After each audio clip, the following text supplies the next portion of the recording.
In the name of the absence of our great friend, the Elephant Man, Ganesh, we shall summon his spirit into the beaver named Bussin.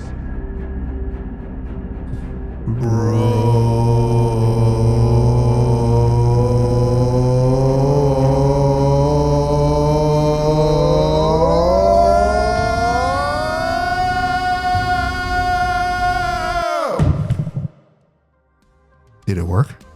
Say hi, Ganesh. Let's have sex.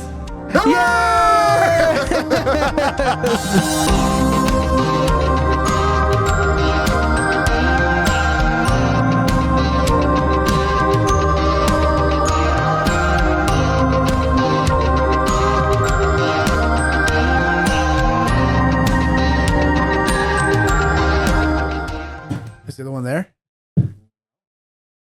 Oh, it's in the other room. Oh no, it's right there. Give us a second, guys. We are more professional. I swear. I swear it. We have it under control. I guarantee. I guarantedly. Oh shit. You know what? There's a reason Ganesh sits here. Because Yeah. he's the thinnest one out of all of us. I'm sorry. I have a stocky build. Me too. All right. Oh. Hold on. Now my audio's not. Oh, there we go. I'm good.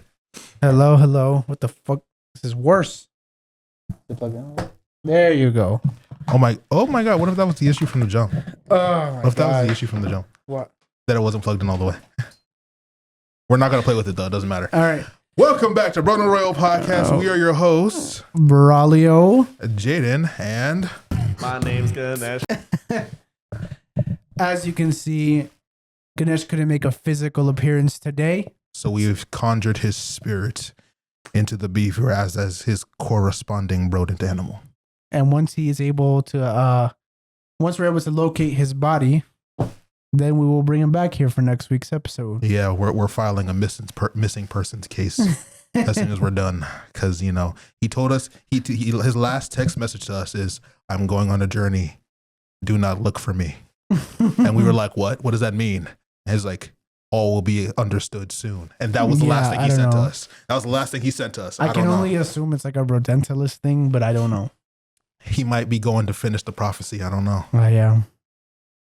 We'll have to find out later. Anyways, in the meantime, how are you, Jaydon? I'm all right. A little sleepy. Very, Sleepy? very sleepy. I'm a little tired too. Yeah. But other than that, good. School's still school, so I'm still getting my ass beat, but that's nothing new. I started my internship. I don't know if I mentioned that before, but that's going good. Once I get recalibrated and balanced and stuff, I'm gonna reattack some of those goals that we set out for the year. You know what I'm saying? I had to put them on pause for a bit. But other than that, I'm good. What about you? I've been pretty good. Busy as always. I had Valentine's Day this past weekend. Oh, how was that? It was great. We had a great time. The food we got has messed me up. He spent some one time with Mama Nancy. Yep. Yes, I did. It was wonderful. It was great. I love that for you guys. Thank you. I appreciate Yeah. that. Other than that, same old pretty much. I do have to mention two things. Mm. One is that I've had the stupidest week of my life. Oh shit, here we go. Yeah, dude. Like, you ever have those weeks where like you're just like so dumb? You just Yeah. make some stupid choices you would never make. Part of why I'm punishing with school is because I had like 2 of those weeks right in a row. It's just me just. So these are like just some of the examples I can think of right now. Or like Nancy, she was so sick of me by the end. Like, okay, I was cutting onions. We were cooking, right? I was trying to cut onions, and then I've done it once where where you cut onions the right way and where it's like really quick. You dice them really quick. Mm-hmm. Most of the time I do them wrong, and I just do it wrong, and then I have to compensate for that, and then just like cut them up. So I sat there with this onion, right, and I was just like really thinking about it. I'm like, You were thinking about the layers. yeah, because I was like, onions have layers. how did I do it that one time? I was Like like, I did it ogres. so perfect, and I don't remember how I did it. Instead of looking up a video or something to remind myself, I sat there Freestyle. for like 20 minutes, like just just to cut an onion. Ridiculous. I know. No, that's real ADHD right there. But then after that, right? She's like yelling at me, and I already felt stupid. And she's like, "Come on!" Like she's not actually yelling, but she's like, "Come on!" Like you're taking way too long, whatever. And I'm like, "Okay." And she's like, "All right, just wash the rice." And I was like, "Okay, I'll wash the rice." All right. I have washed this rice so many times. Like, just like grab the rice cooker. That's where I like wash it with the water and then pour it out onto a strainer. Right. Right. Like a handheld strainer. For some reason, I fucking grabbed a strainer, but for like pasta, where the holes are bigger. And so I dumped the rice in there. No. And like I was like shaking the whole bowl. And like the rice was like falling out the bowl. Oh my God. And she was like, "What are you doing?" And I was like, "No." Oh my God. I don't know what I'm doing. And like Loki started back. It's like she should have kicked your ass out the kitchen. Man, you make mistakes like that, bro. In my house, bro, you got one time to do some weird shit. She's like, my mom's like, "Nah. Just take a seat." But I can shut up. Okay. Yeah, I just had a really dumb week. You got hit with the orb of confusion. Yeah, I don't know. Is that how the sound goes from SpongeBob? Somebody had put me onto it. Which one? Remember that episode of SpongeBob where it's like the orb of confusion? I'll show you later. It's fine. It's fine. I don't know. We can't reference it. Yeah, you either know or you don't know because we can't put the clip in here because copyright. Yeah. So sorry, but the other thing I wanted to mention was like it was inside joke that me and Nancy were preparing for this week's episode of the podcast. Mm-hmm. Sorry, my nose is stuffy. Anyway, you gotta lay off the coke, man. Hey, yo. He doesn't do coke. I swear. I swear it was a joke. Spread the lie. It was a joke. It was a joke. Anyways, I forgot. I knew that would work. Yo, oh my God. This is why we need Ganesh's physical body here, bro. He protects us from the ADHD. You're supposed to cut it in half, bro. You're not, bro. Oh, damn it. What do you have to say for yourself? Grant it sexually on the turtle provided. That's a pretty good excuse. Yeah, no, I can get behind that. No, okay, I remember. Mm. So I don't know if you've been seeing my messages like on the group chat this week. I mean, yeah, But the first time this happened, so basically Nancy would grab my phone when I'm about to text you guys, and she'll write something, and I just wouldn't say anything, like I wouldn't tell you guys. So there was like one where she was like, "Okay, Daddy," to Ganesh. Okay, so I saw that and I was just like. I was like, that don't sound like Braulio, but I'm not sure because we all play games, so I don't know. So I just let it rock, and Ganesh was just right there with me. I was like, oh my God, this is like, do I need to leave? Do you guys need the room? Like you guys did Valentine's, like Happy Valentine's Day, and I said, what was it, like Milk Daddies or something like that? That was her. Nancy, top tier Joe, She said one to you, I think. I forgot what it was. I'm gonna look it up. It was really funny though. Shit was hilarious. Because I read that back and I was like, Milk Daddies, whoa. Yeah, Happy Valentine's Day, my Milk Daddies. That was Nancy. I was like, oh, this is super kinky. Okay. Yeah. I was like, I know we get down, but what? Oh yeah, she said, "Please, Daddy, Jaydon." And then she said, "Okay, Daddy," to Ganesh. I think that highlights a huger issue in our group. The fact that nobody questioned it. The fact that even though I never like actually say that, like I never said that. I joke around, but I don't be saying daddy like that, like Milk Daddies. No, I don't go that far. That's usually like Ganesh. Like yeah, Ganesh is the out there one, and then I'm supposed to say something that shuts the whole conversation down. Usually, maybe I'll start it. I'm the like starter. Yes, I'm like the appetizer. You're the appetizer, and then Ganesh is the main entree, and then I'm the dessert. Yeah, because I taste good. No, cut it out. I'm not cutting that out. I know. Ganesh, you got anything to say? I could have just jumped over the fucking counter. Damn, bro, yo, calm down. Yo, calm down. Yo, relax, dude. Relax. You gotta stop trying to punch grandmas, bro. Like, jeez, it's crazy. Oh shit! Wait, you know what? I didn't even pull up. We have more structure. I promise. We promise. But I gotta pull up this doc. Don't tell them that we have a dog. They don't need to know that. Okay, I'll cut it out. We're supposed to be magicians. All right. Magicians of entertainment. That's what we are. That's our secondary name. Do you want to go to Tron or you want to start with Rocky 3? Start with Rocky. All right. So in accordance to our segment where we've done Rocky 1, Rocky 2, we're doing the Rocky franchise right now for our retrospective recommendations. Yay! And this week we are going to review Rocky 3. First of all, Mr. T is funny. I love this nigga, bro. He's like, I'll kill him. He's a real man. Yeah, there's one part where Mr. T, he was like, I don't hate him, but I'll kill any man who tries to take what I got. And then the announcer was like, or the reporter was like, what do you think what are your predictions for this fight? He's like, predictions? He's like, yeah, predictions. He's like, and then the camera cuts really close to him. He's like, pain. And then it fades away. Oh my God. No, one thing that absolutely fried me is like the first fight that they had, right? And then Apollo went to go shake his hands. He's like, I don't need that from you. And Apollo just staring him down like, you has been? Like, I was like, oh, excuse me.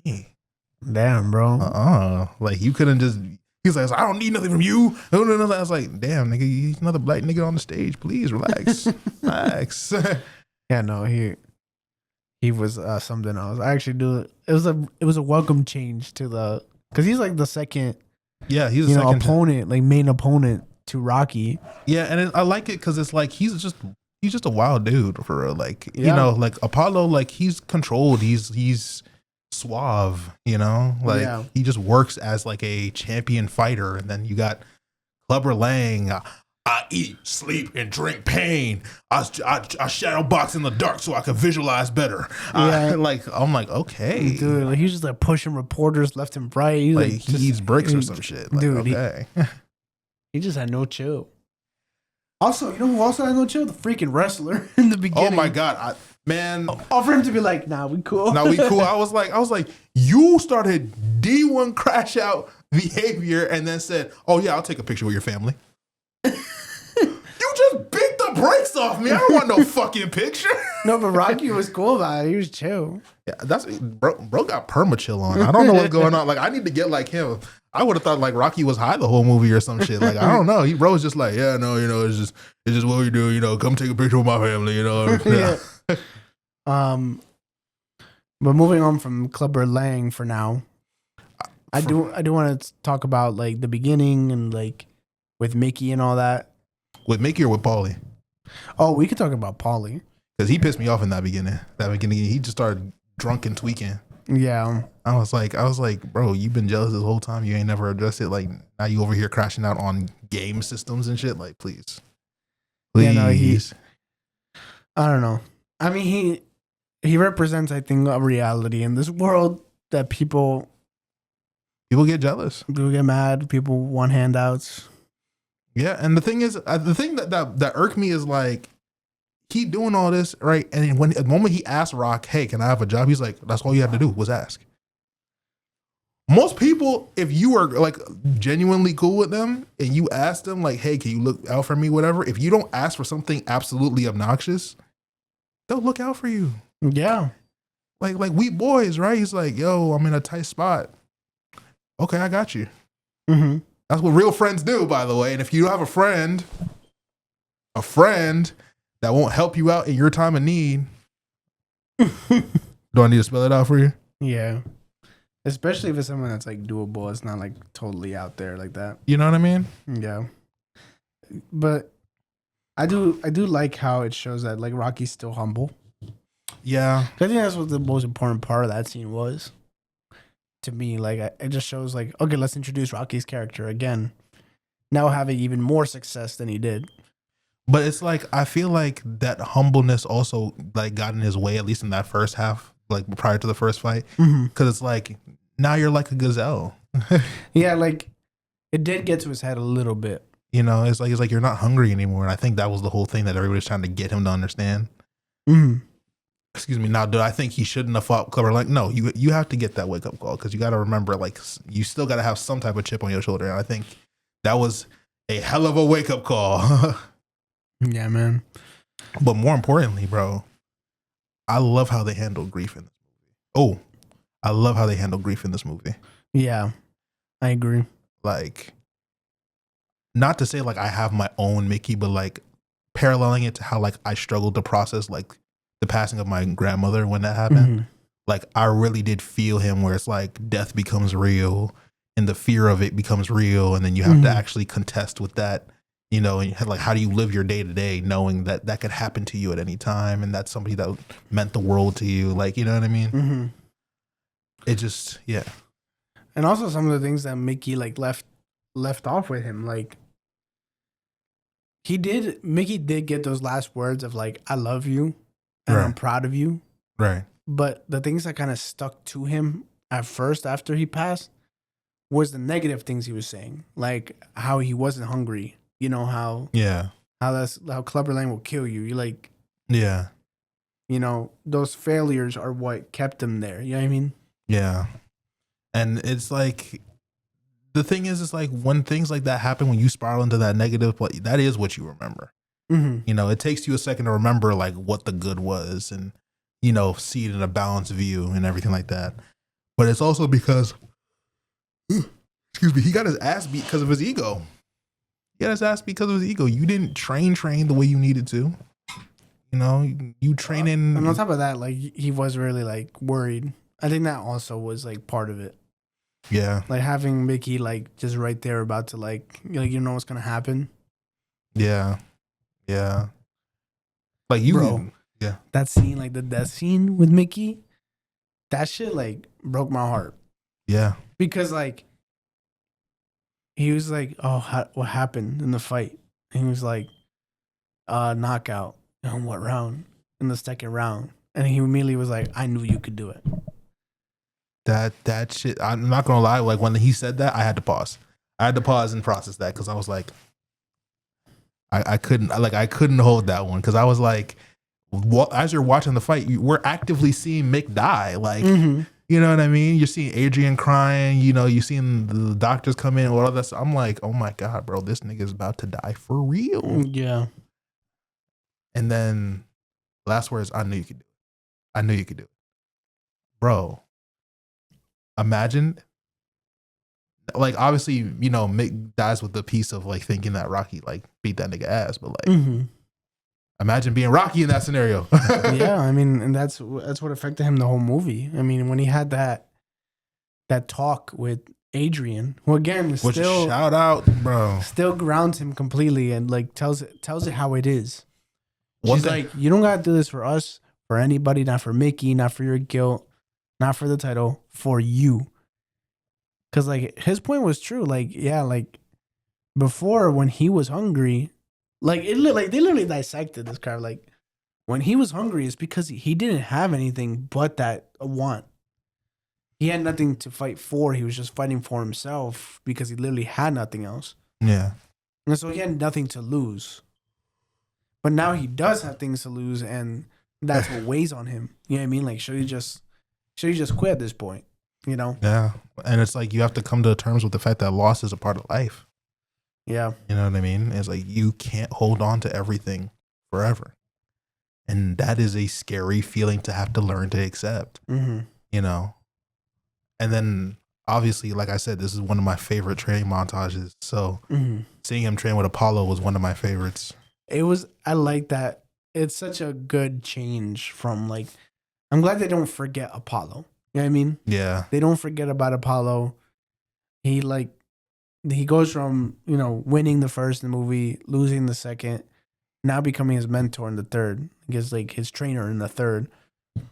And bro, I'm not ready for the fourth. I'm so not ready. Yeah. Because then you think about Creed too, and then like yeah, like the other thing that I'm thinking about is like watching these movies. I'm trying to see like when would have Adonis like, not to say like be conceptualized, but like, you know what I mean, like because at some point during this whole thing, he cheats. Yeah. He cheats, you know. So it's like, When did that happen? Yeah, I don't know.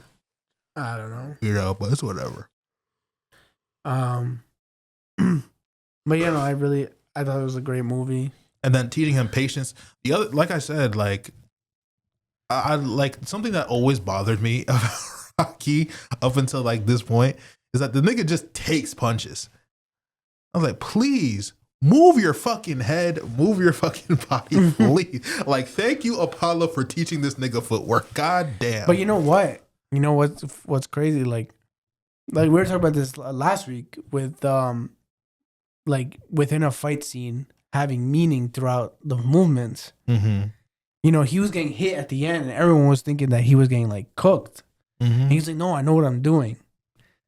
Like to me, how I interpreted it was like he was not only like winning mentally, but he was doing what he would do in the ring before. Yeah, because he needed to prove it to himself. No, but that's what made him like. That's what made him get angry. That's what made him like the animal he needed to be in that moment. Yeah, because he said like, even Paulie said in the ring, he's like, "What the like Apollo was like, what the hell is happening?" And Paulie's like, "Oh, no, he's not losing. He's getting mad." And then you could see Rocky. He's like, come on. And like that's when you see him lock the fuck in. Mm-hmm. And when that's when he becomes the animal. He's just like, boom, We boom, on boom, go. boom, boom, until he fucking knocks him out. That man, he knocked that nigga out. He yeah. He did. And then I know that their sparring match at the end ended in like a draw, I think. But like, I love that. I thought he won. I don't remember. I thought Because in Creed, I think they said he won. Because Creed. That Rocky won? Yeah, because Adonis asked Rocky, because he saw the painting. Oh yeah. And he's like, I heard there was a third fight. Who won that one? And Rocky told him that it was Apollo. Apollo won that fight. Yeah. Which that's so cool that they left that up to like interpretation for that long. Well, until it was his son that asked, and he was like, "Yeah." He's like Apollo won, and not for nothing. Like, you would have thought they were on par at that beginning. Yeah. I really did appreciate that. I did. It was a good movie. And then next week, bro. Next week. Because like like tragic.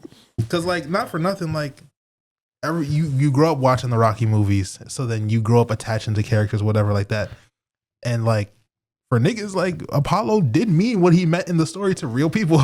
Like, you know, so when you see that on the screen, and not only that, it's also Carl Weathers. Carl Weathers is also a really big figure. Rest in peace. But like, you know, so then you see that on the screen. It's like it's a lot. Especially for kid me, that was a lot. Yeah. Seeing them die. Well, it's like a 30 or 20. Yeah, I know, but I didn't want to start talking about Rocky 4 now. Oh yeah, true. But you know what I can talk about? What? Tron. So I told y'all I was sick last week. I wasn't sick. I was stuck in the digital world. Okay.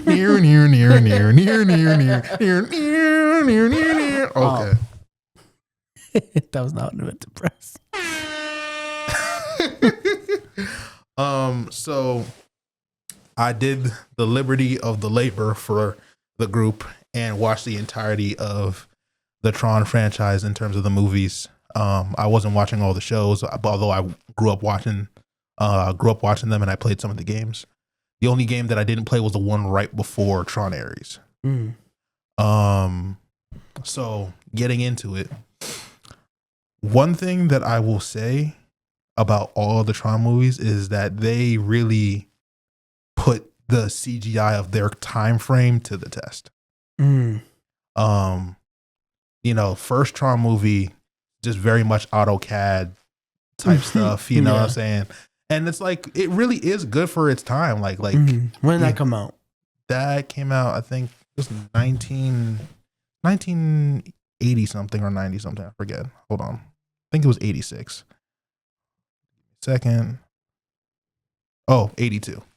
Oh, wow. Yeah. So it was really advanced for 1982. Right. And then you get Tron Legacy, put a darker and grittier spin on the grid and everything like that. And then You get Tron Ares, which is even way more grittier, but we'll get into it. So, what I will say, critiquing all of the Trons, and this is a problem across the board, their plot is just like, what the fuck are we doing for real? It's just like some shit happening, right? And you could tell like the spectacle is the digital grid world and seeing the interactions from that. But like this plot story, like the characters are pretty much all flat, one dimensional throughout the entire movie. Like there's, you wanna Go ahead. you want me to just keep going? Yeah, just keep going. Okay. It's just a one-man show. This is so fucking funny. Hello? But we can hear you. It is so funny. Anyway, it's me now. Hi y'all. One dimensional. Talking about like, so obviously throughout the movies, they focus on one central character. First one, it was Kevin Flynn. Second one is Sam Flynn. Third one, it's kind of Ares-ish. It's mainly Ares, but like the difference with Ares is that Ares is the only person that goes through character development for real. But you can tell like oh shit. Braulio, when you're editing, the screens are going black, so probably gonna have to like cut back. Anyway, like I was saying, so plot for Tron 1. Ed Dillinger, CEO of Encom, that's like the gaming company. You hear me all the time. I heard a lot of it, but the screens went black anyway, so I just reset them. Oh, okay. And what an episode! All right. Back in here. I was just going over Tron 1. I just started. Oh, we're going through individually. Yeah, basically. All right. Tron 2 is easier for me to talk about because Tron 2 is just Tron 1 with extra steps. Oh, really? And that's my commentary.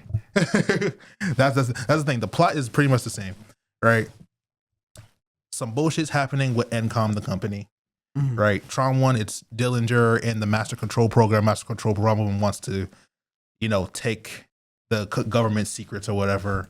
Encom is just exploiting and being, financially manipulative and whatever, right? In Tron 1, Kevin Flynn is trying to prove that he's the creator of the games that made the current head, Ed Dillinger, famous. Like it was his games. So he's just proving that.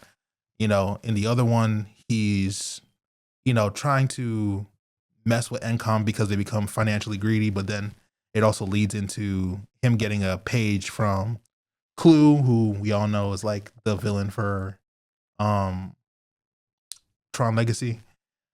But the thing is like it follows the same format. Fuckery in the real world, right? Some reason to enter the digital grid, and from there it's like the same plot in the sense, oh my god, I'm in the grid. Whoa. Right? And then you get swooped up by some security programs or whatever. You get put in a recognizer. You get put in a game, right? For Tron 1, it's like this little foosball ass game. Not foosball. It's like a racquetball where it's like, where you having the thing, you throw it. Right. Something like that. In Legacy, it's the disc battle, whatever. And then in both scenarios after that, you get put on the light cycle grid and then you get busted out for some reason. Yeah, this sounds like a bunch of gibberish from where I'm at. Like if you ever go watch them, like you'll see what I mean. Like I should watch them, yeah. Like you'll see, like they really do. Like this could have been one of our retrospectives. Oh my god! Yeah, damn, damn. The reason why I ended up watching them is because I wanted to see and have full context of like the Tron universe for Ares. And what I will say is that I think it got shitted on unnecessarily. Probably because of Jared Leto. Yeah, and that's what it is. Like if you hate Jared Leto, which I think we're well within your rights to hate Jared Leto if you know what he did. I think that's fair. but the movie was just mid in an actuality. And, you know, that's the thing about all the Tron movies is that if you went to theaters, you probably would have thought it was mid, but then it's going to become a cult classic later. And I can see Tron Ares following the same thing, because one of the greatest things about Tron Ares that I think was a point is that it's a commentary on AI. You know, the learning nature of AI and, you know, what it can lead to, because Ares is an AI security master control program, right? And with AI learning, it becomes curious about what personhood is and seeks out this thing called the permanence code, which is just basically allows you to exist in real life longer than 30 minutes, which is what their 3D printed bodies can handle. Which to me, there was like a massive gap that we just never addressed. So at the end of Tron Legacy, Sam and this program called Quora come back to the real world and they kind of just live life together, right? And, you know, it's never explained if the other programs, when they come to the real world, right, can only exist here for like 30 minutes. How come she was able to exist longer than 30 minutes? Because she never had that issue. Like they hint at it that he was with her for a while and they disappeared because they left the company and everything like that. But they never explained how she was able to exist longer than 30 minutes. Now, there are theories like, for example, she's a special program. So she was called like an isometric algorithm program. So basically it's like she was born on the grid. So it's like it wasn't like a written code. And it comes with its own complex programming, whatever that's similar to like having human DNA. And so you can infer that like that complex code program allowed her to sustain her presence in real life. But you see how much mental gymnastics I'm doing? Yeah. They didn't say any of this. I'm just doing the mental gymnastics. What's her name? Quora. Were they in Tron Ares? No. They weren't. Almost nobody in the previous Tron movies were in Tron Ares except for Kevin Flynn as a remnants program for when Ares gets his permanence code. One day I will understand everything you just said. One day you will. The permanence code, like I said, is just so they can stay in the real world. But it does like a nice little callback to the first Tron movie, because he has to go back to the old grid to go get the permanence code from Kevin Flynn's Robo Force Ghost. You know, in which he questions him on, you know, his status of personhood.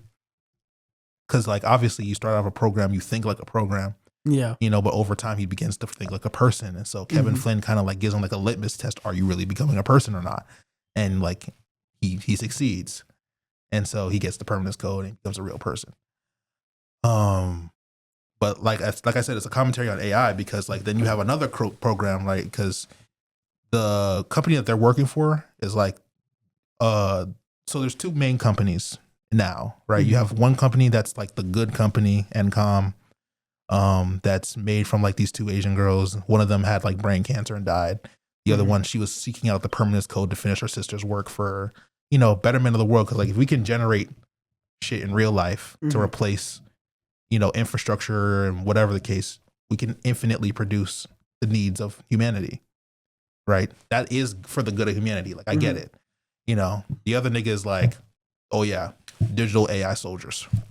Like, I kid you not, that was his whole sell. Wow. Right. And he's just like, if I give you the permanence code, then they can stay here for longer than 30 minutes. But they didn't know that the soldiers couldn't stay for longer than 30 minutes. But, you know, Ares is a part of the evil group. So he's like the evil program. But like as he's, you know, recruited to get information on old girl, the Asian girl who runs the other company, he starts to become curious about her and curious about the world and what humanity is and da-da-da-da-da, right? And obviously, you know, main villain bad guy, he's like, fuck all that shit. If you want that bullshit of, oh, I want to be a person now, I'm just going to put another program on it, right? Another AI program, right? She begins, the other one, her name's Athena. All like, they're all named after like Greek, whatever.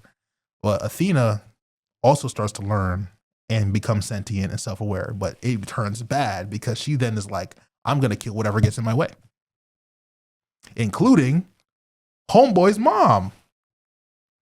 So yeah, so homeboy, the evil opposition dude who ran the other company, he inherited the company from his mom, who she like originally ran the company, but the company was going to shit. And he was like, if I do this venture and I'm successful, you know, we're gonna bring wealth and whatever back to the fucking company or whatever. Right? And his mom was like, don't do no bullshit, because if you do no bullshit, I'm taking this shit back from you. Right? So whole movie he's on bullshit, and she's telling him like, you need to cut it out. He doesn't listen because he's a badass little kid. Badass little kid billionaire. Where have we heard that before? Batman. Anyway, sorry. Tony Stark. I mean, sorry. Anyway, but the program, you know, one of her last directives from dude, which is, you know, get the permanence code by any means necessary. Don't let anything stop you. You know, the mom was going to try and shut down the system and the program, whatever, that is effectively stopping the process. What did he say to her? Don't let anything stop you. She kills the mom. She kills the mom. She kills the mom for that. Like, yeah. Right. So that he's always like, oh, mommy,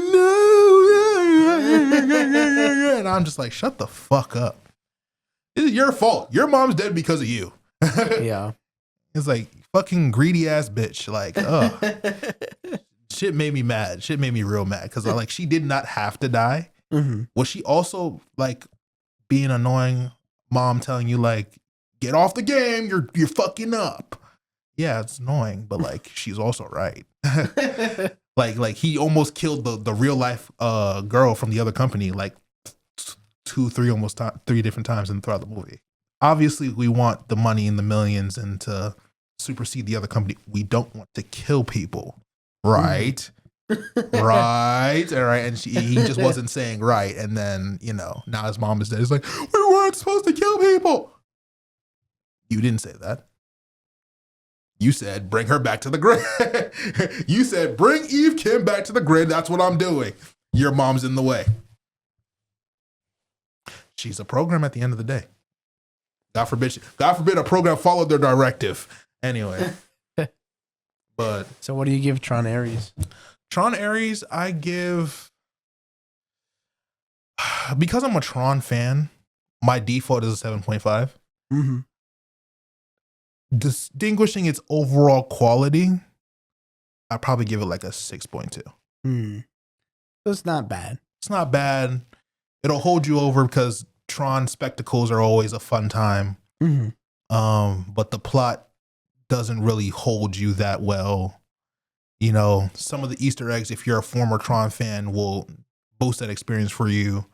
But like without the Easter eggs, if you're like going into it fresh and you like know nothing of Tron, it's kind of just a movie with like cool lasers and shit. Which it is cool lasers. I'll tell you that much. Like the CGI of seeing, you know, the Tron fucking firearm bullshit, whatever, go against real life like aircrafts and shit. I would have been scared. I was terrified because like the concept of that coming to our world is actually terrifying. Imagine you're in your car, right? And you get cut off by a glowing motorcycle. You flip that shit off, and then your car gets split in half by a laser beam.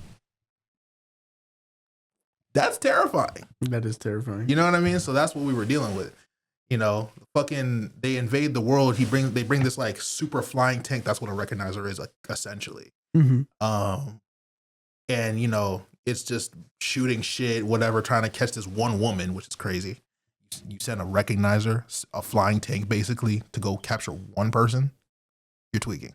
Anyway, but, you know, then obviously the Air Force is going to do what the Air Force does. You send some fighter jets, right? Then you got these people in these, like, smaller-esque fighter jet things that fly in front of the air jet, put on the lasers, and slice off the wings. Now, there's one soldier. I have to make specific note of this. There is one pilot in that bitch. That nigga deserves like the highest fucking honor, whatever the fuck. That nigga got his wing sliced, right? Mid-drop, because obviously you're dropping through the air. That nigga aimed the shit to fall into the recognizer jet and then ejected himself out right before it said, I said, real super soldier shit. Yo, damn. They don't pay you enough for that, cuh. They don't pay you enough for that. That's real super soldier shit. Give that nigga an award. Mission and survive. Give that nigga an award. But yeah, 6.2, definitely a fun watch if you're like bored one day. But if you spent money to go see that, I'm so sorry. I'm so sorry. It's not worth $30. Yeah. $30. Well, how much the tickets now? 20, 25, $30 now? Where are you going? I don't know, bro. Tickets are expensive now. Well, I guess if you get like Dolby, yeah. I mean, maybe IMAX. What are they now? Like 20? I've been seeing them like 20, yeah, 20, 25. I was about to say it's like it can't be lower than 20. I don't know. I'm thinking about getting. I'm thinking of joining Ganesh and getting AMC stubs. Well, if I had 4 movies every week. If I had a job, I would definitely would. But I have a job and I'm still debating. but yeah, there are actually things I added last minute to our okay. itinerary. Yeah, that I actually do want to discuss with you. I think me and you would have a great convo about this. Now that Ganesh, how you doing, man?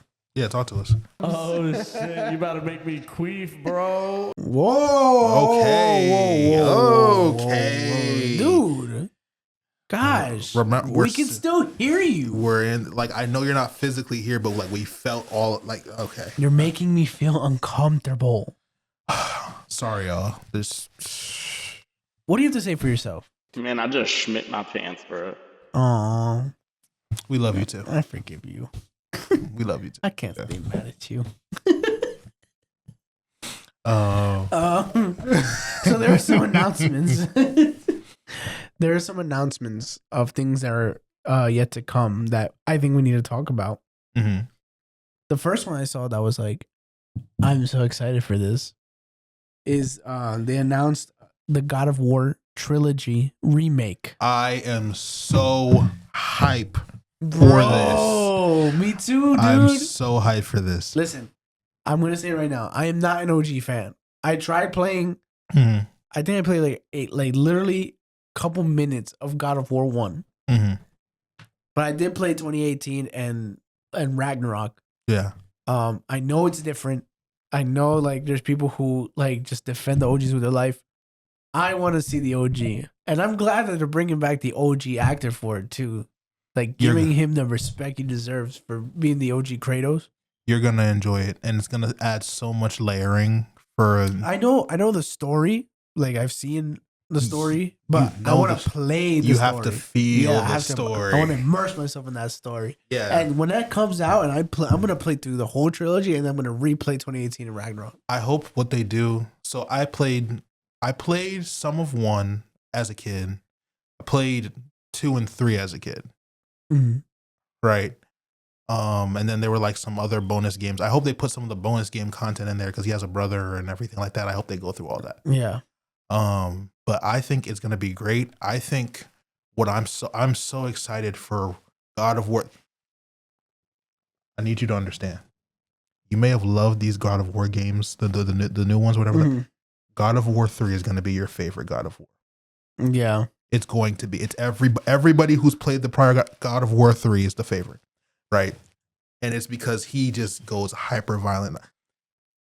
I don't even want to tell you what he does. I don't even want to tell you. I'm just gonna leave it at that. What I'm debating right now, like what I truly kind of want to do is like, I'm debating whether I should save my first experience for God of War, the original story, through the remake, as like, okay, let me see if I can truly get what the OG fans are going through this remake, or should I see what everyone else experienced and play the OG trilogy and then play the remakes? I think you should save it for the remake. And the reason why is because part of what makes the OG fans like resonate like this is the context time playing it. Like, you know, if you play all of them straight to back, it's like when you binge watch a show versus watching it as it comes out. Yeah. I think you will merit more from the remake. And then it also gives like, because for me, I can't separate my experience playing the old games to playing the new games. And so I think if it still hits for you the way it's going to hit for me, then the remake does a great job. Yeah. Because I think the Resident Evil 2, 3, and 4 remake were great. Like I loved playing Resident Evil 4 remake. Did you play the old ones? I played a good chunk of the old Resident Evil 4. So that was like my real comparison. Yeah. Resident Evil 2 and 3, those are older, and I had to like. What did it turn off? No, I was just. Zoning out. It was my fault. My fault. Got lost. Those I never played, but I knew the story of them. Like even before I go into a series, like I always research them. I'm just a nerd like that. You know what? Now that I think about it, I need to play Metal Gear Solid Snake Eater. Because I did play the old one. I wonder if they'll remake all of them. If they remake Sons of Liberty, I'm on it. I have my PS2 still. I still have Sons of Liberty. I know exactly where that disc is. I'm trying to think of games that I want remade. Ooh. Yo, if they did Infamous 1 remake, bro. I think that would be a good one. Or just both of them, Infamous 1 and 2. Remake. Infamous 2 don't need it as much, I feel like. But the first one especially. The first one needs it. The second one. Oh my god, that would be fucking fire, bro. I think. What else do I think needs a remake? What the hell is happening to your mic? I don't know. I thought it was because I was too far from it. I don't know. Our equipment is slowly dying. Stop! Don't wish that on us. I don't wish that on us. This costs a lot of money. Oh my god. What would it be? The mics? It'd be the cords. Oh god. To be fair, less expensive. I already know. I think Ninja Gaiden is getting remakes already, so that's already a thing. I want a Sly trilogy remake. Sly Cooper. Sly Cooper. Oh my god. I would do that. Give me a Ratchet and Clank then. True. Give me a Ratchet. But Ratchet and Clank still makes games. They still have games, like modern games. Oh yeah, they do. I didn't play them. But like a remake of the originals would be cool. But Sly Cooper hasn't had one. Like, well, the closest thing we have to a remake or like just better graphics and stuff is the fourth game. Which is not even buy them. But a remake of Sly Cooper trilogy, I don't know if a lot of people will play it, but I would fucking play the hell out of that. If Astrobot can get Game of the Year, Sly Cooper remake can get. What else would we do for a remake? I don't know. I played Uncharted. This isn't a game. Last of Us needs to stop releasing remasters. I'm not gonna lie. I need Last of Us to make a new story. True. I'm curious about their new game though. I forgot what it's called. It's like a space one. Oh, I don't know. They have a new IP they're doing. They released a trailer for it. I gotta look at that. You know what was also working on a new IP?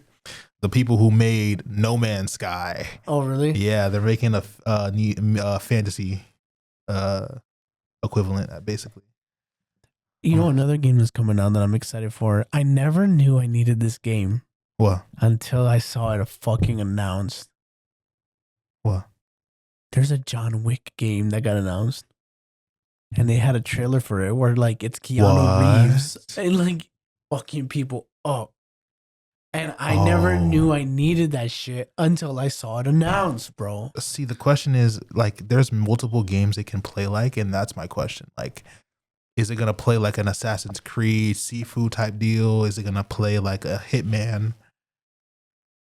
Is it gonna be both? I don't know. I just is it gonna be Assassin's Creed? Like, I don't know. I just want to be able to do like crazy combos between like punching, knifing, like shooting. Yeah. Like shooting the way he does. He's like pop, pop, pop, pop, pop. Like his style is unique. Hear me out. Have you played For Honor? I have not. Oh. Every time you say For Honor, I think of Dishonored. But no, I have not played For Honor. You have to play For Honor. I know we're not. It's my recommendation for the week. I'm so sorry. I played For Honor back when it was fresh, when it first came out. I was on that shit like white on rice, me and my friend Daniel, and I hadn't played it in years. And I got it back because like between me and him talking about, we haven't gamed in such a long time, like let's find games that we used to play, whatever. You know, conversation with one of my other friends, a conversation with one of my mutuals because she plays it. All right, we all like. I was just like, I was like, I used to be nice. Like, y'all don't even know. I used to be in these streets with my gladiator and centurion. Like, y'all don't know how I used to get down. And then the For Honor gods say, hey, it's $3. Actually, what time? What date is it? It's actually still $3 actually. So if you don't have the $3, I have chump change in my pocket, but I'm gonna give you my chump change so you can play with me. Ganesh, you're gonna play with us too. You're gonna play with us too. I think he agrees. You have to agree. You don't have a choice. Yo, damn, you're bombing his whole fucking head. But yeah, so I'm saying the way they do their guard system, so that way you can control the angles in which John Wick shoots at. Like imagine with your right joystick controlling the angles in which he shoots at. Yeah. You know, like controlling his spatial awareness and shit. Right. You having your counter parry system, so that way you're like when they get too close to you, you counter parry. Yeah, no, I hope it's like a counter parry system. I hope there's finishers. Oh my god, it needs finishers. There's no way. The finishers need to be like whatever is near you, and then where you're at in the room. Yeah. And everything needs to be like But doesn't it sound like such an obvious thing that I never really thought about it? I never thought about it. I never thought about a John Wick video game, and then it was like I saw the trailer and I was like, this makes so much sense. This is perfect. Now all they have to do is nail it. Because if they don't, that's gonna fucking suck. If they don't nail it, I'm gonna be so mad. I'm gonna be mad. Like you can't just do a John Wick game and not do it justice. That's probably why they haven't done a John Wick game. But it was a cinematic trailer, and the guy like it looked like freaking Keanu Reeves. They're gonna do it like Sifu. I'm already knowing. They're gonna do it like Sifu. You've never played Sifu, have you? I play a little bit of Sifu. Yeah, I've played Sifu. I put dummy hours into Sifu. I love that game so bad. The other thing that we talked about this off the podcast. Oh. But we haven't talked it on the podcast. And I think this is a perfect opportunity for us to do so. Okay. Is the Dragon Ball revival. Yeah, man. Galactic Patrol. Let's go. Let's do it. I'm so excited for like new animation styles and everything like that. Yo, for real. And I want them to take their time. Like, I think their apology is louder than their disrespect, because for the fact that they're redoing Super, like from Beerus. From Beerus' perspective, and like they're fixing things, because it's not a full remake. Okay. So it's essentially a remaster. I appreciate that, and I think what I really need is Beerus lore. I'm tired of not knowing who that nigga really is. Well, I don't know if they're gonna do that, because it's just essentially like a remake, but they're fixing, like they're adding other things, probably new animations. They're fixing old ones, like correcting old ones, and then they're doing Galactic Patrol, which I'm excited for. Excited for them to like adapt. I'm excited. I'm excited because we haven't seen Goku almost die in a really long time. Yeah. And Galactic Patrol is rough. Rough on Goku for a minute. Yeah. And I'm excited to see Vegeta finally get some shine for real. Oh yeah. Yeah. You know. And I mean, obviously if they're doing Galactic Patrol, they're gonna do the granola arc and everything. So yeah, what I'm hoping is that, well, I don't know. Do you think they should continue the manga? Well, I don't think we can just leave off where we left off. So we need to figure out what the fuck we're doing with Black Frieza. Yeah, you can't just introduce Black Frieza. You can't just have a nigga pull up, beat everybody ass, and leave. And that shit was so hyped though. Like that shit had me so excited. Like that's what I'm saying. Like I'm like, oh my god, are we gonna have to jump Frieza again? I love the concept of jumping Frieza again. But this time, like, he actually can throw hands for real. Yeah. Like. And what heights they'll have to reach to, like, beat him. Yeah, yeah. And what's the story? Like, what's the plot? It can't just be like, what is Frieza doing?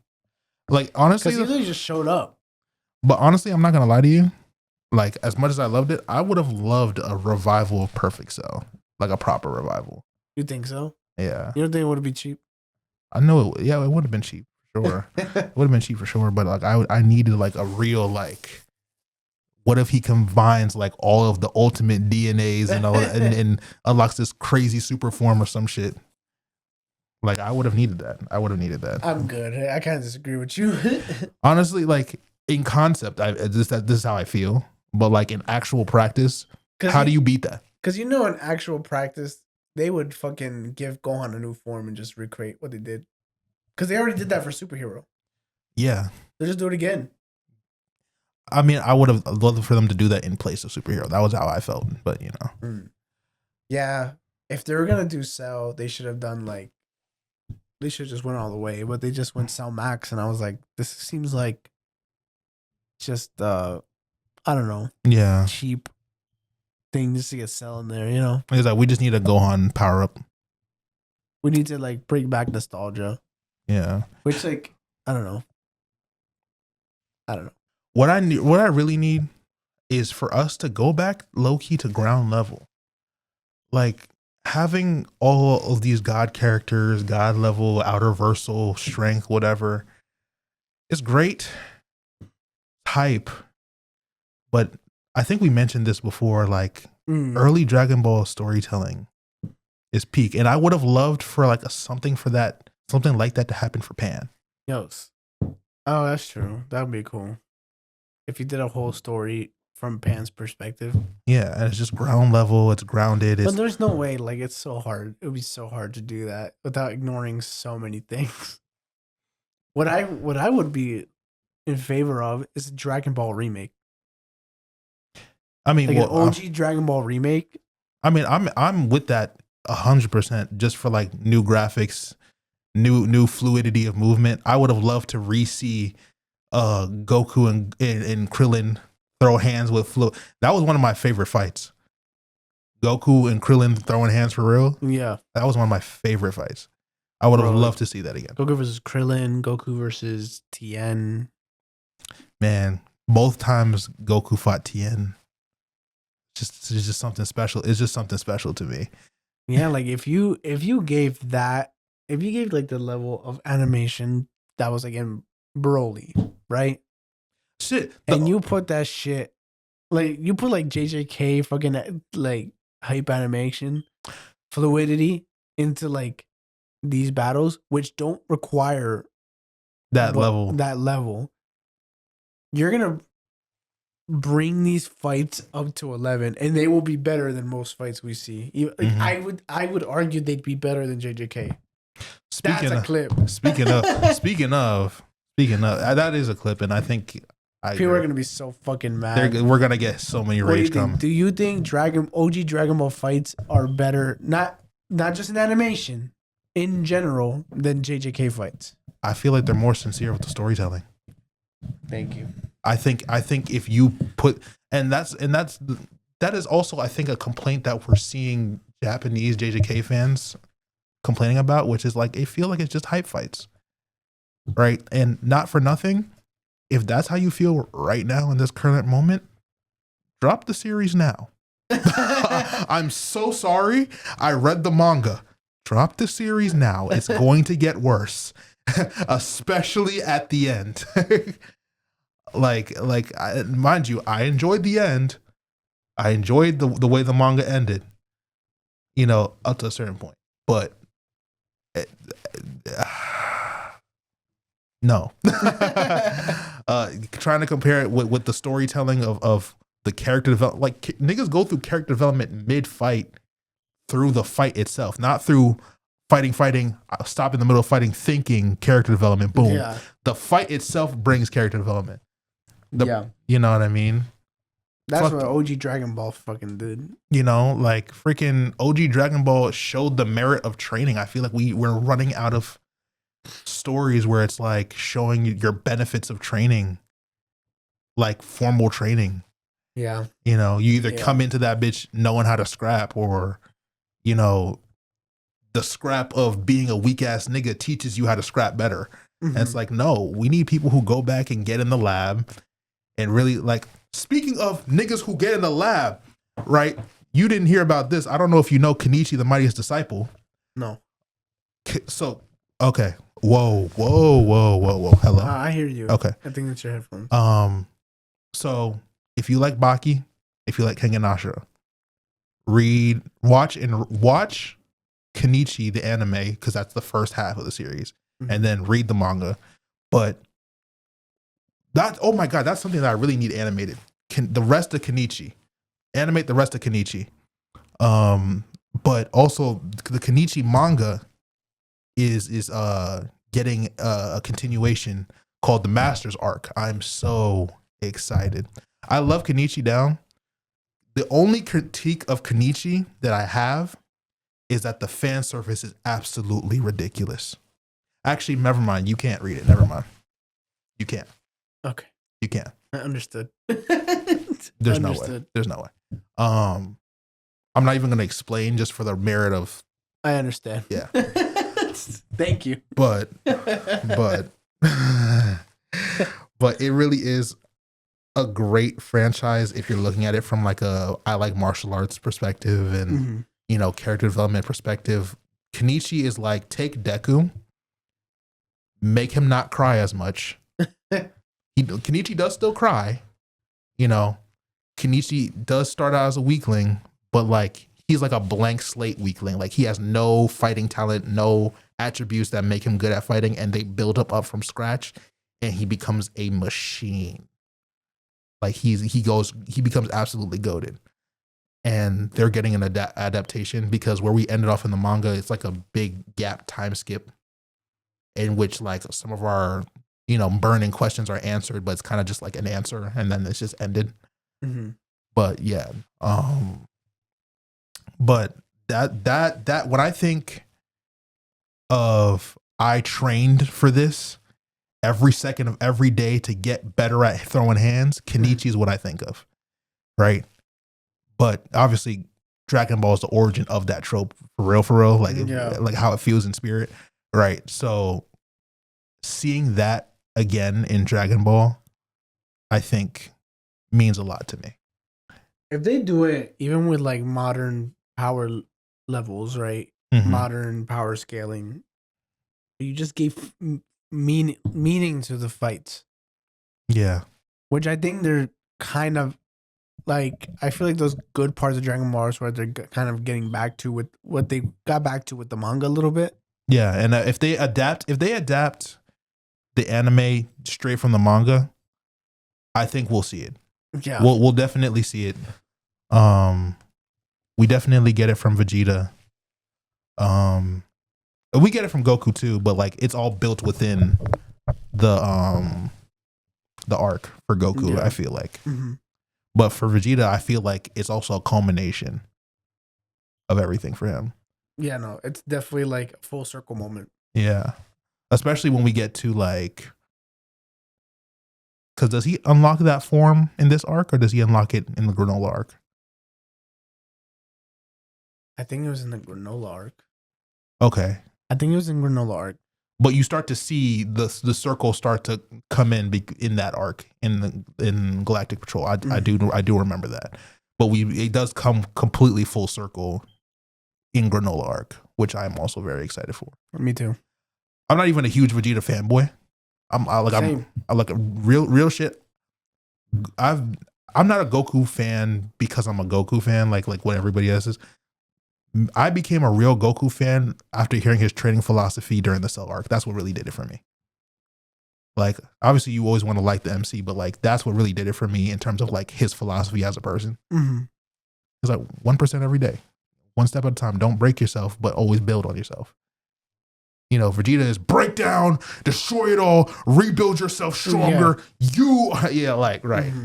Which I do appreciate that. I think that mentality is also needed at times too. You're good. Okay, I guess it's just my headphones. It's needed at times too, but like that sold it for me. But we finally see the merit for Vegeta, and like I really am excited for that. No, I'm so excited, bro. There are other characters I need that more I think Dragon Ball. I think there are other characters that need their shine. I need niggas to get on the Zoom. Dragon Ball Kakame. I thought you were just talking about characters. Like no, that's I was about to say like Goten. I think Goten needs his own thing. In the fan project Dragon Ball Kakame, everybody gets their own shine. No, I'm talking about like officially though. Like yeah, but I'm saying like I think I need the official to follow that suit. Oh yeah. And give everybody like some time. Like I need Goten and Trunks to really mature as people and warriors. Yeah. You know, we either are little kids, or like teenager. Oh, we're teenagers, bro.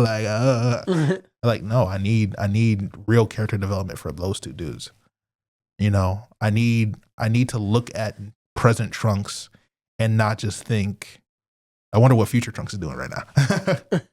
You know, or think like this is just a snot-nosed version of Trunks who's spoiled in the title or whatever. Like I need real character development for him. I need real character development for Goten. I need to know if Goten's potential is higher than Gohan's, because the nigga Super Saiyan at like what, 10? Not even. It was like 7. He was 7? Yeah. Bro, like I need to. These niggas should have the craziest potential ever. You know, and we never ever really explore it. I'm tired of it. Yeah. You know, Dragon Ball Kakame, these niggas go from their teenage years and they're like, oh, yeah, so we need you to catch up with everybody else in terms of combat, so we're going to give you God Ki. And it's going to either kill you or you're going to survive that shit. Like, if you watch Yu Yu Hakusho, if you remember, like, Yusuke getting the Spirit Orb, that's essentially what happens to Goten and Trunks in Dragon Ball Kakame, and I was fucking with it. I was fucking with a lot of things that they do in Dragon Ball Kakame. Like, Gohan trains with Jiren and Toppo and all of them, and niggas in the Pride Troopers, and he becomes a Pride Trooper. Wow. Vegeta, Broly, and them go to Universe 6 and see the Universe 6 Saiyans. Goku's locked up. So he's just, you know, but Dragon Ball Kakame is what I mean when I say like other niggas need to get they shine. Like Krillin, Tien, and Yamcha go into training, like, and they get real moves, real training. You know, I don't remember what they get, but I remember Yamcha's. Because Yamcha gets Lightning Wolf Fang Fist. Wow. Which puts paralysis on his fighting style, which I think is crazy. Yamcha needs some love. Yamcha needs some real love. He stole, bro. It's been him and that cat ever since Vegeta stole his blue-haired baddie.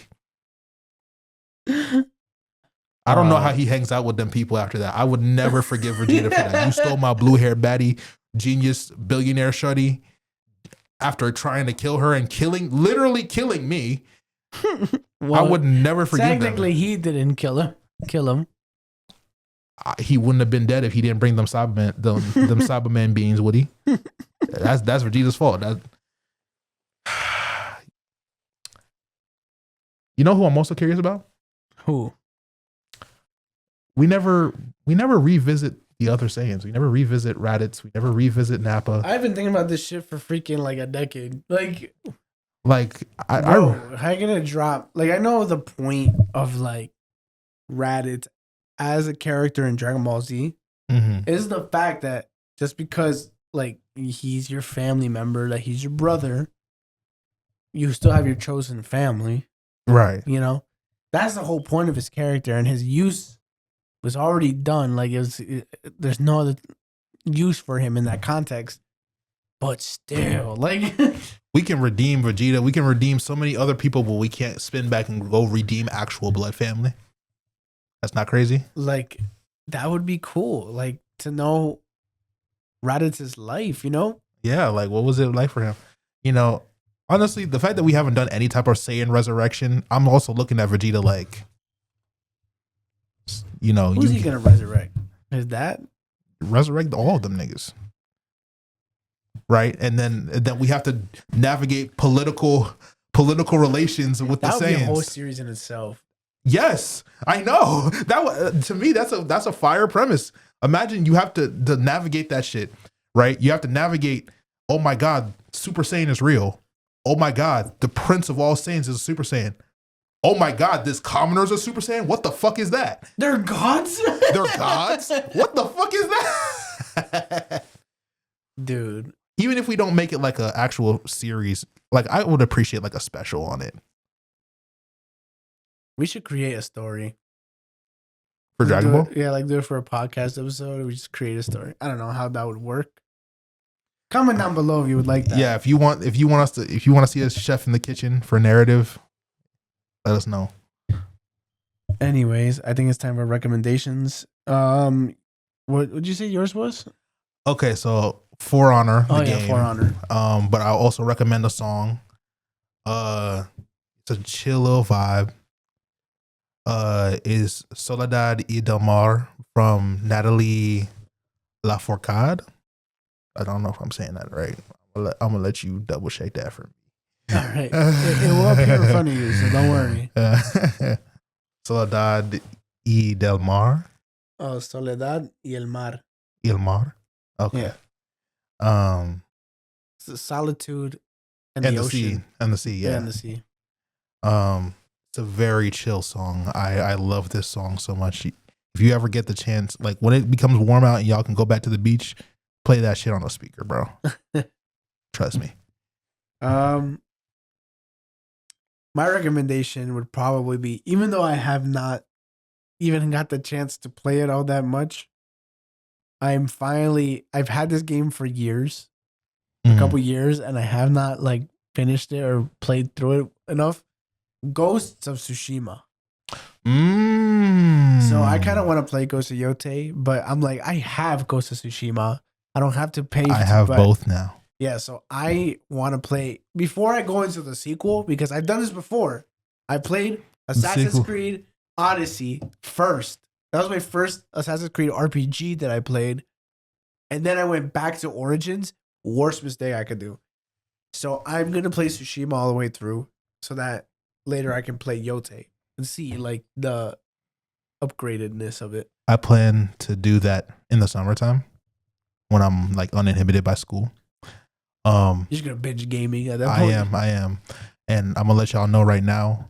Y'all gonna know when I start. It's gonna show up in everything I do. I'm gonna be going full samurai. It's gonna be annoying. I'm gonna like rewatch Samurai Champloo. There's like 2 samurai shows I'm gonna watch. Like you should be Yasuke for freaking Halloween, bro.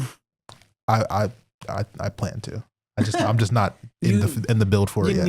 You need to be Yasuke, dude. What I need is to make friends with a Japanese man in America that has long hair, so that way we can do like Miyamoto Musashi and Yasuke dapping each other up for a picture. I think that would be a fire concept. The fact that it hasn't happened yet is actually criminal. But yeah, if you're Japanese and you live in Jersey and you have long hair and you look like Miyamoto Musashi, hit me up. I'm trying to find a character that I look like. I don't feel like I look like anybody. We can dress you up so that way you look like Nobunaga. Like Nobunaga. Nobunaga was who? Fucked. It is kind of fucked now that I think about it. Yeah, it's kind of fucked. Well, we'll say I'm not your slave. We'll say I'm your vassal. That's still bad. In the game, he's not a slave. He actually in the game, Nobunaga took him out of slavery, basically. Oh. And that's why he became a samurai. He's like, I see potential in you, and so you're going to be my samurai. And he went to his master. Mm. He introduced him to his master, and then his master showed him the ways. And you see this in which game? Shadows. Shadows. Oh. Well, that's in the not game. I don't think that's historically what happened, but yeah. And, but hey, we'll say we're basing it off the game and call it a day. Yeah.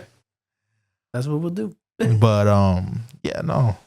We'll figure out. Well, there's a whole bunch of like I'm becoming a gamer again, and I'm loving it.